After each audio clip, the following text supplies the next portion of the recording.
ते आपल्याला अंतरच मिळणार. मग इथे बघा किती वर्षाची, मग 3 वर्षासाठी डायरेक्ट ट्री डायग्राम यूज करून घ्या. मुद्दल डुप्लिकेट काढण्याची गरज आहे का? नाही.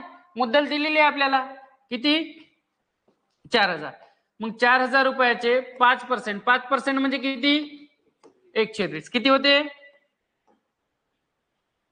200. 200 सेम येईल का? सेम येते. ठीक आहे. आता एक ऑब्झर्वेशन मध्ये आपण पाहिलं की इथल्या 3 संख्या काय येते सेम. मग 200ची पुन्हा 120 काढा. 200ची पुन्हा 120. 120 कुठून आणले आपण, दर. 5% ला कन्व्हर्जन केलेलं आहे आपण किती, 120 मध्ये. चला 200चे 120 काढले किती येईल, 10. इथे सुद्धा किती, 10. इथे सुद्धा किती, 10.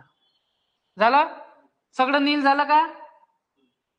सगळ्या संख्या नील झाल्या नाही, एक संख्या राहिली आपली आहे ना. या 10 वरती सुद्धा काय लागेल, व्याज. दर तोच राहते किती, 120.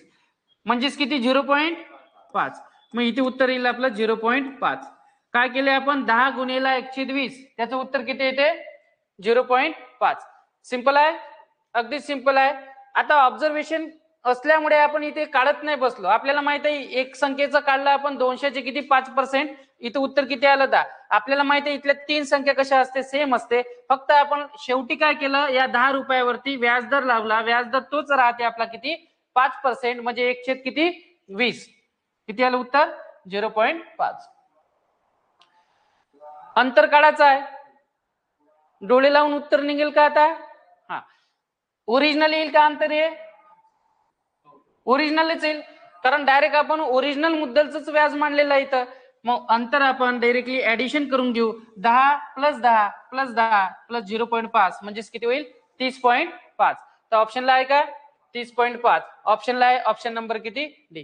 काय केलं आपण, अंशातील संख्या म्हणजेच वरची जी लाईन आहे की नाही, 200 200 आणि 200 वाली, ती सगळी सोडून दिली आपण. आणि मग राहिलेल्या संख्या ह्या, यांची सगळी काय केली आपण, ऍडिशन. किती येते, 30.5.